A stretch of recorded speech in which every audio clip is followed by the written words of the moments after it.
going on with the Herb? What are you working on here? Just working on the anemometer, trying to get the wiring all set up, and I got to put actually mount it on the back. I took it off for the long drive up, so I didn't want it to get damaged on the drive, but it's very sensitively calibrated. So now I'm gonna put it up, gonna put the anemometer on, and we'll be ready to go.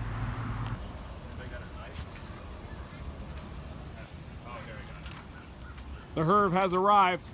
The Hurricane Eyewall research vehicle. There you can see Mike getting the anemometer mast ready to go. This is from Mike Tice. Trying to measure wind data, pressure fault data as the storm comes in.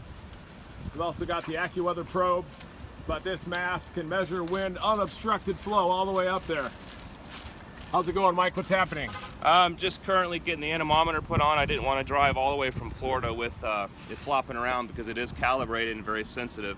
But now that we're here, we're going to hook it up, we're going to erect the pole, and we're going to be ready to document whatever winds come through here. And we had this vehicle out in Hurricane Irma on the Florida Keys, mounted on a bridge just east of Key West, measuring those wind gusts inside. But the Herb does not float. We definitely want to keep it out of the storm surge area so we can measure the wind speed.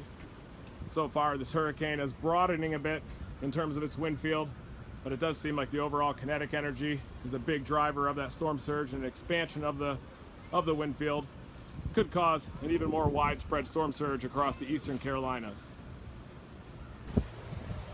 I'm in Wrightsville Beach in North Carolina. This is an Outer Bank, and the winds are finally starting to increase. We've got about 20-mile-an-hour sustained winds. We did have a very outer rain band move ashore from the northeast, so we were monitoring for waterspout potential.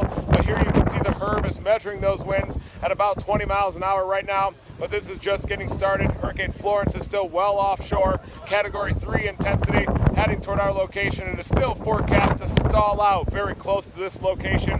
Heavy rain, river flooding, flash flooding, and storm surge inundation. The storm surge will likely come ripping over this berm, several feet deep, waves on top of that, winds gusting over 120 miles an hour, maybe up over 140 miles an hour even. So it is just not survivable out here on these barrier islands, which is why these mandatory evacuations are in place.